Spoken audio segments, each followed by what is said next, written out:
Hoje eu vou contar aqui uma experiência que eu tive com Deus que pode te ajudar e até te nortear como ter experiências com Deus, né? E nada melhor do que você falar das experiências contando a sua própria experiência, né?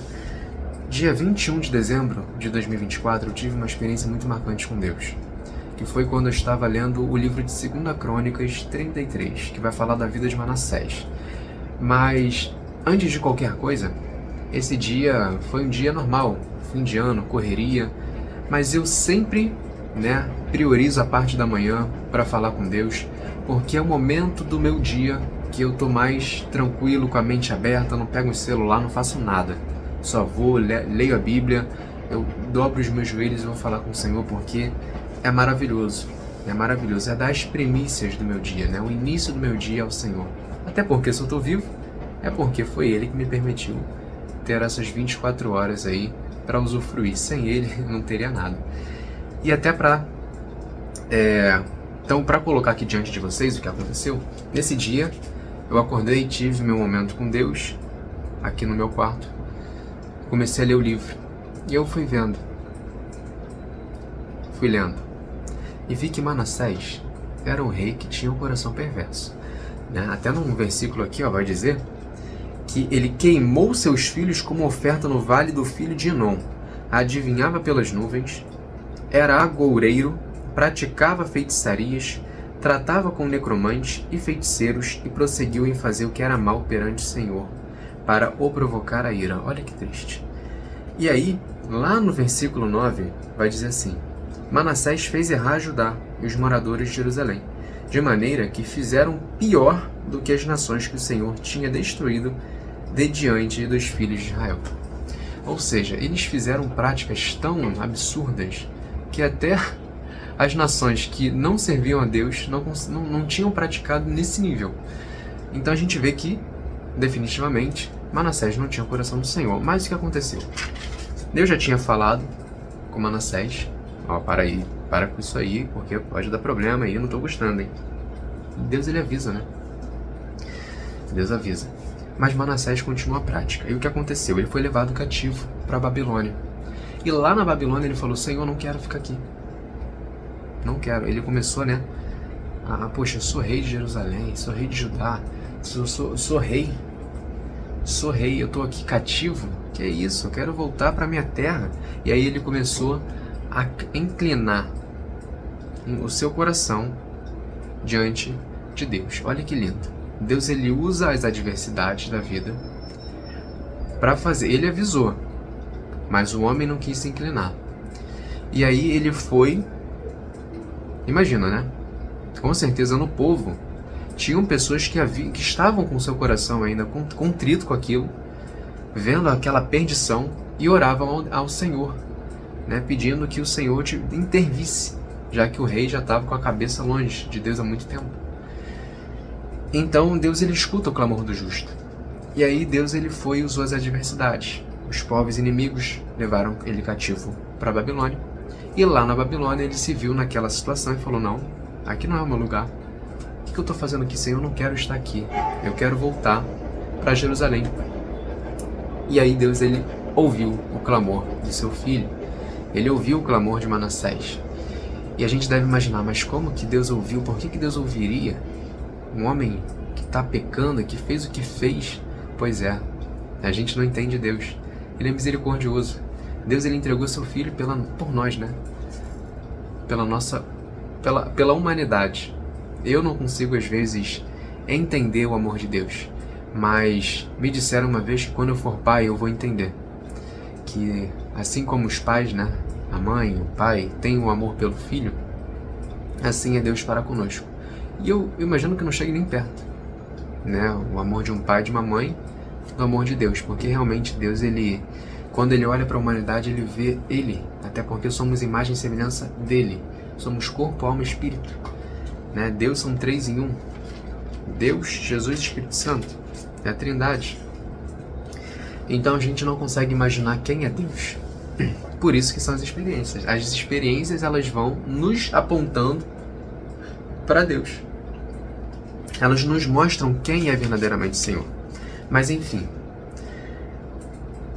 foi aí que eu comecei a ler. Quando eu comecei a ler tudo isso, meu coração foi se apertando. Eu fui começando a me ver até na posição de Manassés. Não que eu faria, ou faça, né, as práticas que ele fez, mas eu me vi numa posição de pecador, porque eu não sou merecedor do que o Senhor me dá, do que o Senhor é para mim, do que Ele faz na minha vida. Eu não sou. Mas eu sou muito fiel. Não sou. Eu não mereço. É pela graça e misericórdia do Senhor. Não é por mim, não é pelo que eu faço, né? Claro, a minha fidelidade, ela é importantíssima na caminhada com Deus, porque isso me aproxima de Deus. Mas a partir do momento que eu me vejo numa situação em que eu olho pra mim e eu falo, caramba, eu não sou nada, eu acho que aí Deus fala, Ele entendeu tudo.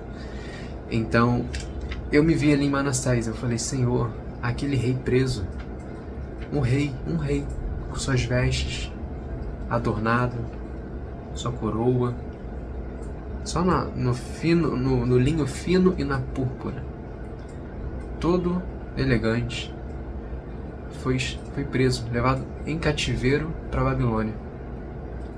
Então ali ele deve ter caído em si e pensado, né? Eu realmente não passo de um barro, não sou nada, né? Então ali eu comecei a pensar e a refletir, Senhor, eu não sou nada. E eu comecei a ver como que Deus ele é misericordioso. Comecei a ver a bondade de Deus. Comecei a chorar. Eu fiquei muito contrito. Eu falei, meu Deus, eu não mereço. Eu não sou merecedor do teu amor. Eu não sou merecedor do sacrifício do teu filho. Que o teu filho naquela cruz, sem pecado nenhum, morreu por mim. Que estou cheio de pecado. E mesmo assim, sabendo do que Jesus fez, às vezes erro. Então, claro, hoje nós somos justificados em Cristo Jesus, né? Quem aceita Jesus como seu único Salvador é justificado. Mas, mesmo assim, né? A gente vê que nós não somos merecedores. E aí, nesse momento, eu olhei para as nuvens e falei, Senhor, eu quero ver a tua face. Eu quero ver a tua face, porque eu não sou merecedor. Como é que tu és, Pai? Eu comecei a me perguntar. Quem é esse Deus misericordioso? Quem é esse Deus? O Deus de Israel? Quem é o Deus de Manassés? Quem é o Deus de Davi? O Deus de Abraão, de Isaac e Jacó? Quem é esse Deus? E aí eu olhei para os céus, comecei a pedir, Senhor, se mostre. Senhor, se mostre nas nuvens. Onde é que está o teu rosto? Eu quero ver o teu rosto. Comecei a pedir intensamente. Quando eu estava olhando para as nuvens, eu estava olhando para uma região certa das nuvens, né? Depois Deus ele me direcionou a olhar para outro ponto. Quando eu olhei para as nuvens, eu comecei a ver um rosto se formando. E o rosto foi se formando e estava nublado. Foi se formando, foi se formando, foi se formando. Até que, aqui como no relato que eu fiz, eu vi um rosto formado. E antes de qualquer coisa, antes de dar continuidade, Deus ouviu o clamor de Manassés e ele voltou a Jerusalém. E ali Manassés, ele falou que nunca mais ele iria fazer prática nenhuma a outro Deus que não seja o Deus de Israel.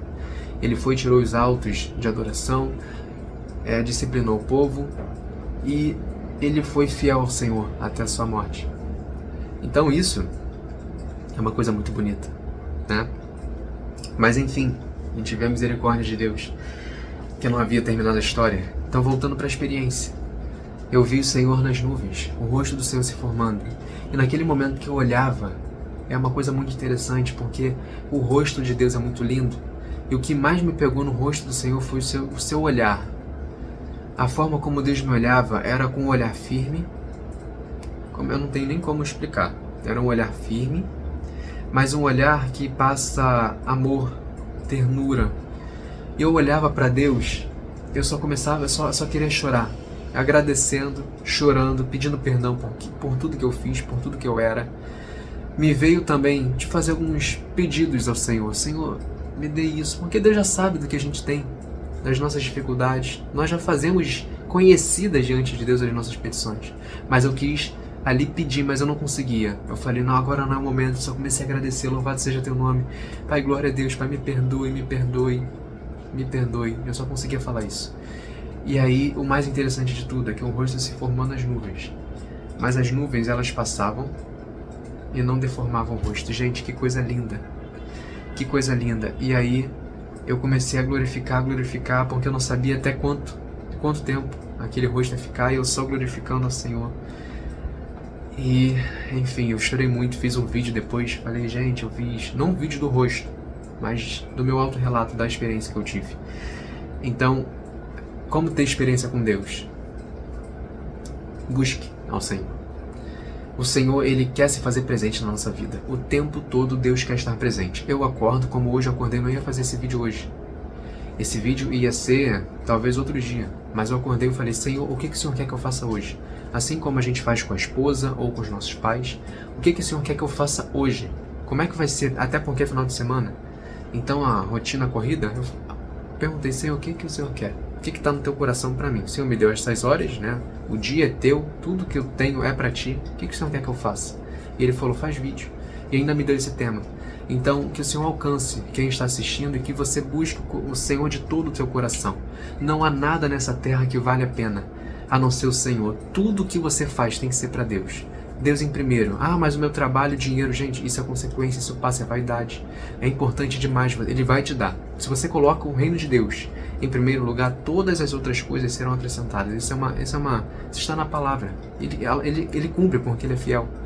Mas não deixe de buscar o Senhor, porque isso não passa. O que você tem com Deus não passa. A vaidade passa, tanto mal ou bem, o dia ruim e o dia bom, isso passa, vira memória. Mas o que você tem com Deus permanece. Então busca o Senhor, porque Ele tem prazer em conversar, em se comunicar conosco, até porque fomos criados para isso. Nós somos imagem e semelhança do Senhor. Então não deixemos para fazer amanhã o que podemos fazer hoje. Jesus está às portas. Então se entregue a Ele e busque. Sente hoje, coloque-se de joelho e fale, Senhor, eu quero ter experiência contigo. Comece a ler a Bíblia, comece a louvar, comece a falar com o Senhor do seu jeito, da sua forma. Ah, mas eu não tenho sabedoria, eu não tenho eloquência, não tem que ter eloquência. O Senhor, Ele quer ver o teu coração. Se o seu coração estiver disposto a buscar o Senhor e a conhecer esse Deus grande, Ele se fará conhecido na sua vida e na vida da sua geração. Amém? Então que você busque a Deus com todas as suas forças. Não deixe de lado essa oportunidade, porque ainda mais na sua juventude, busca o Senhor, tá bom? Fique com esse vídeo, que o Senhor te abençoe, que você seja um homem e uma mulher de Deus. Coloca um prazo de 1 ano, em 1 ano eu vou estar assim, eu vou estar com o Senhor, vou estar buscando, vou estar melhorando na faculdade, na escola, na academia, onde quer que seja no trabalho, e Deus Ele vai me abençoar. Faz um plano, faz uma meta. E aí você vai ver como que Deus vai te abençoar, porque Ele tem prazer em ter comunhão com o homem, tá bom? Não deixe de fazer isso, que o Senhor te abençoará grandemente. Amém? Então fique com esse vídeo, deixa seu like e que Deus abençoe a sua semana, né? E toda a sua vida. Amém? Tamo junto? Abraços.